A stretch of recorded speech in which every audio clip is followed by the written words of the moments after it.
Working for God is a great blessing. Working with God as his colleagues, as peers, is a great honor. Then what it must be to work as God? Working as God is the culmination of all things in this world. I have seen people work for God initially. There is Swami's mission, and this is we, all of us, and our role is to be an instrument and carry out the command and offer whatever we are doing to God. That's how it begins. But as you work together, suddenly you feel you are one, or at least one of the colleagues or peers of God. That is how people have been working, step in step. And I've seen that evolution in all the people here. It's no more working for someone, they're working for their own mission. Not somebody's mission, not even God's mission, Swami's mission. This is our mission, so we are working for it. So you don't work for somebody. At best, you can work with everyone for the same mission. But now I'm seeing the changes where people are rising, evolving to work not just for God or with God, but work as God.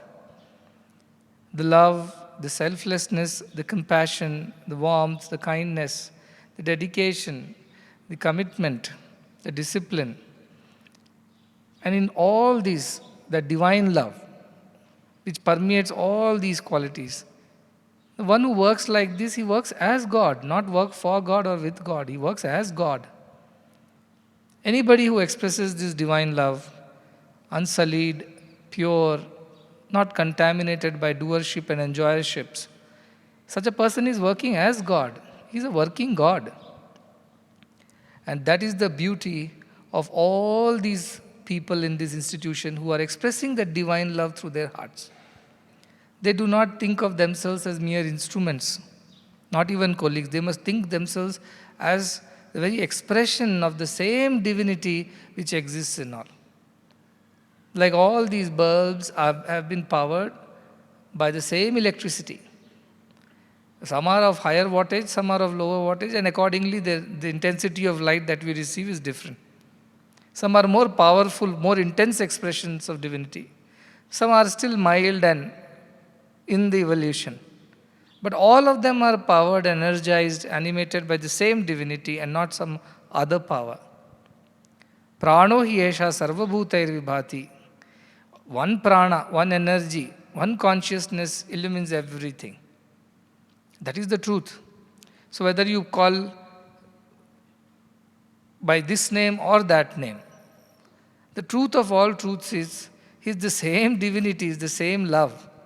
If it enters you, you will also be Siddha Sankalpa. Provided your Sankalpas are all selfless.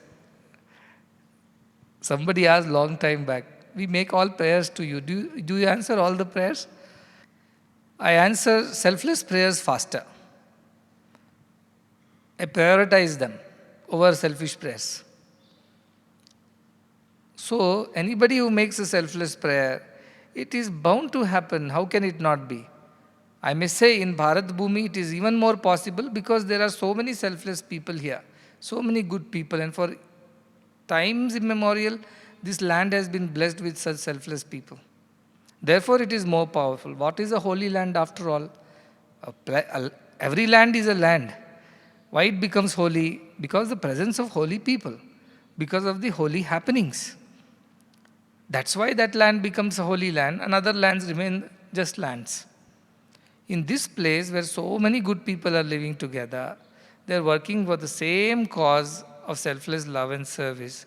How is it that this land will not have the power to manifest whatever anyone decides? So I keep cautioning people also. See, this is a Siddha Sankalpa Bhumi, it is a Kamadhenu, it is a Kalpavriksha. You pray for anything, it will get fulfilled. Of course, selfless prayers will be the fastest to get fulfilled. Selfish prayers will take their time, but nevertheless it will get on that queue of prayers. And someday it will get fulfilled, so be careful what you pray for. In some moment of weakness, frustration, trouble, or some kind of agitation, you pray something wrong, tadastu, that also will get done. So be careful what you pray for, because it will get fulfilled somehow or the other. It has developed that kind of a power. It is true. And I'm not saying it just like that. You look into the history of what's happening, or as you experience, you know that this is true. Every selfless thought manifests. How it manifests, from where things come, how people arrive, how things happen, all that is a kind of a miracle in its own. So this is a miraculous land from that point of view. And you are all the miracle workers for making all these miracles happen. And the biggest proof is, I was nowhere here. I left it. And Narasimhamurthy is saying, maybe I got one passing thought that I should go back to Mudhanelli instead of Europe. That I keep telling, but I never got such a thought. I said, I'm going to Europe. Mudhanelli will be taken care of. Why? Because there are people working as gods over there. I've left so many gods behind. Each of them will rise to the occasion and do what's needed, inspired from within. So many aspects I did not even look into. I only looked into some very few major aspects, because that was a new thing. It was not taught to people.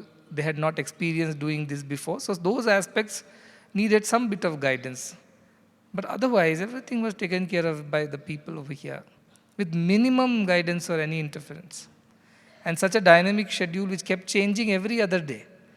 It had been quite a task, because since 6th onwards, every 3-4 days the schedule changes, the timing changes, the events change, and every now and then we have to redevelop a new schedule, new arrangements.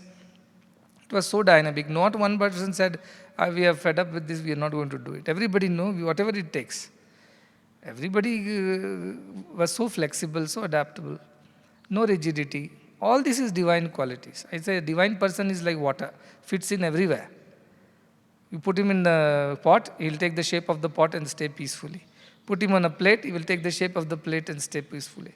Put him in a tube, he will take the shape of the tube. Even a capillary, put inside that, take the shape of the capillary, has no such demands, no rigidity, no such peculiarity or particularity. He's every time is available, very, very flexible, adaptable, because he's flowing, he's a flow. He's not stagnant, he's flowing. Because divinity flows. It's not rigid, it's not frozen, it's not cold, it's not hard, it is soft.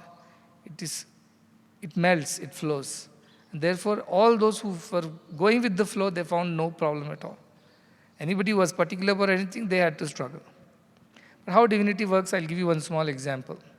One day our Bharat called up saying that the weather man says that there's going to be heavy rains lashing the entire district of Chikbalapur and Devanhalli and things like that. And we are so scared because there is so much of work happening. If this happens, we can't lay the roads and gardens, and all the other infrastructure works will become difficult. He just wrote like that. Then I thought about it. I thought somebody has to make a selfless prayer about it. Let us pray. So I told one boy, I sent a message to Darshan and said, is it raining in Mudhanalli? He said, yes, it is just a little more than drizzle, but it is increasing.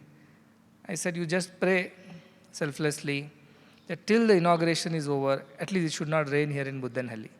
This is all I asked him to do. And he sincerely every day prayed. Not a drop of rain till last evening. While there were trees which were uprooted just a few kilometers this way and that way. Rain came lashing on the entire landscape around. Nothing over here, not a drop. And the only rains in the form of blessings came last evening. And everything was over, all went home and everything was wound up. How divinity manages everything if you have selfless prayer in your heart. And it's not my doing. Well, I may be at the front of, whatever, the face of it. It's not my doing. If I am the doer, if I say, then I have defeated the very purpose of my teachings. How can I accept any doership for anything? Not the enjoyership. I am just a witness to whatever happens. That divinity, that one consciousness, that one power that animates the whole world makes everything happen. This is the Advaitic message. From this event, we must take back this message of Advaita only. While instruments will work, they have to work, they work quite hard. And I have no words to appreciate them because they have gone beyond such things like appreciation and rewards and awards and accolades. They have gone beyond that. They work for the sake of doing what is to be done. They have no such a thing. I may give awards and for the sake of setting an example or to celebrate an occasion. It's nothing to do with congratulating them for the work that they have done. It is nowhere equivalent to the kind of love and commitment they have shown. How can you measure it or tangibilize it with some physical token of love? It's not possible. Love alone is equal to love. So all I have is love for you, all of you. And this event was important not just from the point of view of the institution, but it is setting a new course for the country and for the world. And that's why it is important. And India has to lead the way. If the world has to become any better, and if people of the world have to develop this love and live like gods with compassion and kindness, acceptance for everyone, and work for each other's welfare, the only nation that can truly show the way is India. I do not see that in other countries. And the only place, if I must say, in India where such selfless work is happening. So many selfless organizations are there, I have no doubt about it. But one place where it is happening with great intensity and vigor, at this point in time, it is here in Mudenhalli, and there is no doubt about it. There is no doubt about it. I met many great foundations who had also come for the function. They've run their projects for decades, from India and abroad. And they all had one thing to say, that this is pure work, there is purity over here. There is purity over here. And we say wherever there is purity, there is divinity. So this is what our culture is, this is what our vision and mission is. Small children from the schools also participated in their own way. They were not allowed into the auditorium for the lack of space. But selflessly, they are more selfless because they are not even going to attend the function. Yet, in the background, they all did whatever they could. Pick the things, put them there, or whatever little work that they could do. Everybody participated. So also elders stayed awake nights after nights to ensure that everything was impeccable, immaculate. It was so. And even though it was so structured and so organized, we did not lose the softness and suppleness of warmth and hospitality. That is the beauty of our mission. Everyone who came here went back with a heart full of love. And there were transformations that got triggered off not because they witnessed the Prime Minister speaking or attending, but because the love they experienced from the volunteers, from the staff, from the people around. They went back touched. And they said, and some people have even conveyed, please convey to your team that it was such a wonderful function, so well organized, and so much of love and warmth in your people. This is something we have not witnessed anywhere else. This is our culture. Functions can be organized better by many event managers. I'm sure they're seasoned professionals. They can do a better job. But who can give this pure love to people? Who can embrace them as their own family members? This is the beauty of our institutions, and this is the culture. As long as this culture of selfless love, kindness and compassion remains intact, these institutions will thrive. This morning itself I was telling to somebody, I always tell myself, I pray, God, till I am selfless, let me be an instrument, let me be an expression of your love.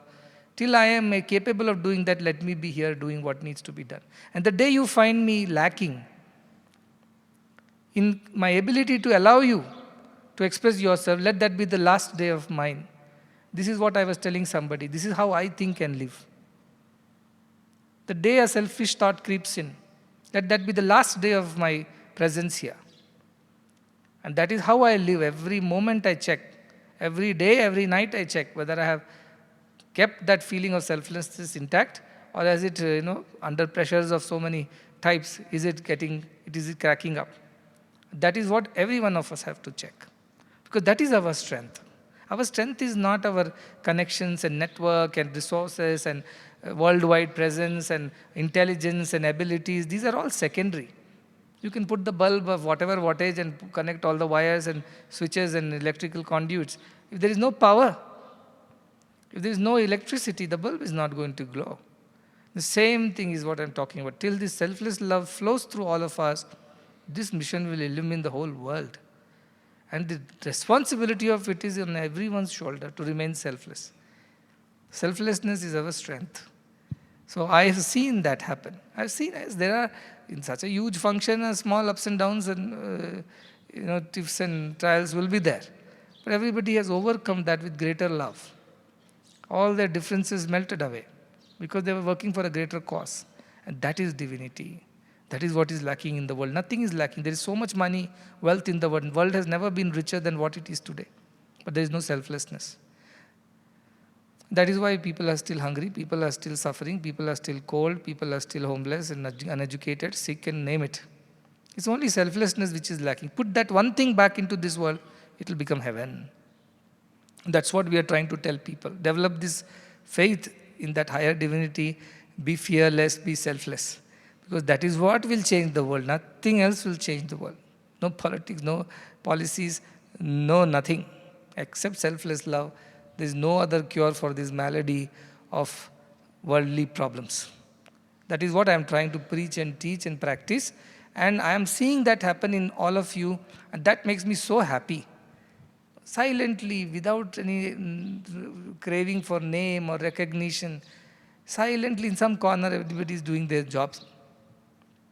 Not even I know that they are doing what kind of job. I have not even checked. I didn't even ask them which is the portfolio, who's handling what, and nothing. Nothing I know. I just know that this will be done. There is a group of people, the set of people who will work as it is needed.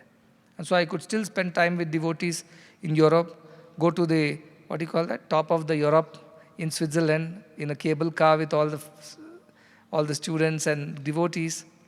And not a moment I worried, oh, I'm here in this cable car, what's happening in that place back in Mudenali? Never I worried, not even once.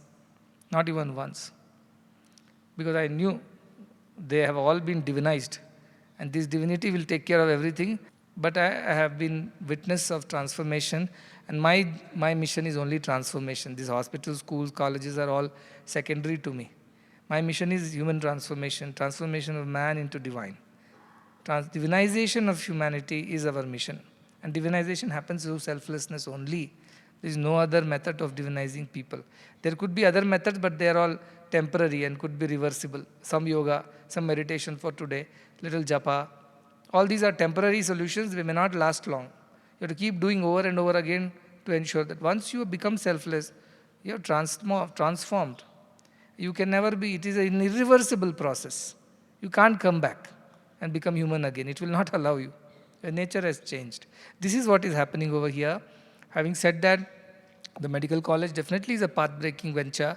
It needs the whole world's support. Something like this has not been envisioned by anyone, though everybody knew that it is needed, but nobody said that we should do it. Somebody was waiting for somebody else to do it, and we are doing it. It is nothing special, but it is how it's supposed to be. When people say, why all these new things you're doing? I told, there is nothing new in this. This is how the world was a few centuries ago, when people were not as selfish as they are today. Education was available and free to all. Healthcare was free and available to all. So also food and shelter and basic needs. Either the state or the society looked after the needs of the less privileged. And there was nothing special about it. There is nothing to glorify ourselves saying that we are doing something extremely special and so we should be recognized and appreciated. No, this is how things were. I'm just trying to teach that to the world, that this is how things were. This is how things should be. And this is how the world would undergo the transformation. Each one of you has worked more than your might in the feeling that this is all a divine work. This is not for you, me, but for everyone. For the last person in the queue. This is the work. And we are working for those, as the ambassador from Rwanda said, Swamiji, you are working you are the voice of the voiceless. You are hope for the hopeless. And I say, yes, and I'm working for those who have no voice, no hope, no face. Those are the people for whose sake we are working, because we find God in them. And that God we serve, And in this, all of you have come from so many parts of the world at a very short notice. It is even for just one day's event, you made it here somehow. You booked your tickets, you got your visas, you organized your travel, rushed here. So many of them just came in the morning, attended the function, by night flight they have gone back. Because this was all of a sudden. That is their commitment and their love for each one of us. And I'm very, very grateful to all of you. As I said yesterday, my heart is only filled with so much of love and gratitude. I'm only experiencing that feeling at this point in time. Love for each one of you and gratitude for all. Because this is not possible unless so many gods, or at least God-like humans, come together. All this is not possible. So this is the beauty of this place. Let us keep up this culture. Let us maintain these, and as elders do, youngsters will follow. You will create a whole new generation of selfless beings. You will raise a whole new tribe of selfless individuals, and that is what is going to transform the world. This is our message to the whole world, and this message is in practice, not in preaching. And that is how people will come from around the world. Next 10 years are going to be very glorious, I've told already, and the glories have begun. And this will only going to grow. People from around the world, organizations, individuals, great leaders will come to understand, study, and get inspired, and implement these ideas in their own ways, in their own countries back home. This is what is going to happen. This will become a huge source of inspiration to great world leaders too, and organizational leaders. But all that will fail if we don't practice it in the first place. I may preach, but if they don't see it in action in every little aspect of our institution over here, then it is not going to work. And you are the ones who can make it happen. And each one of you is equally responsible, equally privileged. Nobody is more, nobody is less. And that is the only reason why we are all here together. So I cannot express, how much ever I say, it will be only less in terms of how much love I feel for you, how much of gratitude and gratefulness I have in my heart for each one of you and those who have already gone back. You continue to be what you are, continue to do what you're doing. This is the way to God. There is no other way. This is the fastest, shortest and surest way to God. Do selfless work all the time. Kuru punya mahoratram smaranityam anityatam, says. Do good day and night and remember constantly what is real and what is unreal. Then we will never stray away from this path with these blessings. And I had to give a lot more awards and prizes to many people. Paucity of time, what we have done what we could. But please carry back this love, which is the greatest reward, that this love of God that fills your heart and beings. Carry that as your gift from this great event. And I'm sure good work is rewarded with only more good work. And we are not done yet. This is just the beginning. But you are all so well accomplished and well trained and well organized that I know that even if I'm on another world tour and anybody else comes over here, even without my presence, they will know what this place is about. And I always say, I should be reflecting in you. By looking at you, they should know who I must be. Even if they have not met me, they should say, if your people are like this, you must be something else. So this is how they should recognize the divinity present here through each one of you. In every country, let this happen. Let the whole world turn into a place where each lives for the other and all live for God, as God. That is the world that we are creating, and in that each one of you is important for us. Therefore, keep doing what you are doing, the good work, and keep being what you are, the good people. That's all the world needs, nothing more, nothing less. So blessings to each one of you again, especially to all the little children and students who could not come to the function, and they gave their place to all others. So to them, special love. Okay, all the students who are sitting behind. Very happy.